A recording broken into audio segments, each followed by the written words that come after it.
प्रिय दर्शक बंधु आसन देखा कौन अच्छे आज 12 राशि शुभ अशुभ संपर्क में प्रथम तो मेषराशि मेषराशि व्यक्ति मान आज दिन कार्य पथर अग्रसर हो जीवन को भक्तिमय करें। आज आप निजर महनीय कर्म सकाशु समाज उच्च आसन निश्चय पाइबे। आज आप भगवत चेतना रही दिव्य ज्ञान प्राप्त करें। सुस्थ रे आज दिन प्रेममय एवं भक्तिमय कटिब। प्राय दिनटी आज आप बहुत भलरे कटिब। तथापि प्रतिकार स्वरूप आपण आज शुद्ध साहन सारी ठाकुर को पूजा कला बेले ओम नम भगवत वासुदेव मंत्र ओम नमो भगवते वासुदेवाय मंत्र को 27 थर जप करंतु। जहाँ रिष्ट सब खंडन हम शुभफल निश्चय पाइबे। आसन देखिए वृष राशि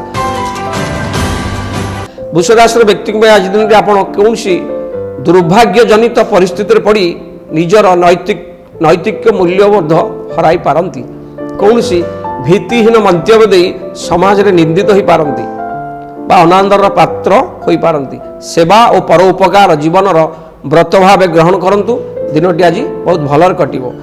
आज दिनटी निजर जिनिसपत्र निज दायित्व रखंतु। जानवाहन सतर्क चलांतु एवं काहू कटुवचन कहतु ना। प्रतिकार स्वरूप प्रभु देवादिदेव शंकर भगवान को दर्शन करंतु। प्रभुंक अपार करुणार आपण सबरिष्ट खंडन निश्चय शुभफल पाइबे। आसन देखिबा मिथुन राशि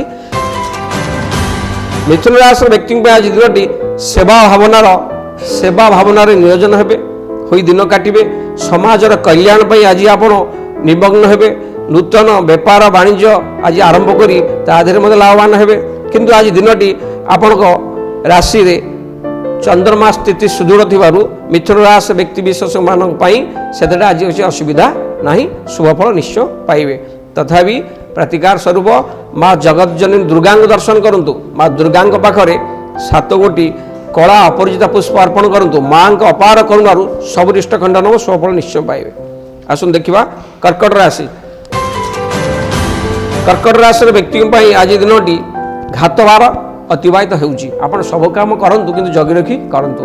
कर्कट राशि व्यक्ति आज दिनटी कौन अपेक्षारत कार्य आशावादी रहिबे। शत्रु पर विजय प्राप्त करिवे। भातृत्वर निबिड़ बंधन आपन को ठिकना समय विपद रक्षा करिवो। आपण आज यशस्वी हेबे किंतु घातवार प्रभाव सब काम करंतु जगी रखी काम करंतु निश्चय सफलता पाइबे। प्रतिकार स्वरूप निजर माँ को पादची प्रणाम करंतु। निज माँ को शरीर जत्न नियंतु एवं ओम गम गणपते मंत्र 7 थर पाठ करंतु। ओम गम गणपते नम ओम गम गणपते नम 7 थर पाठ करंतु। ये मंत्र को देखिए सब कार्य आप सफलता पाइबे।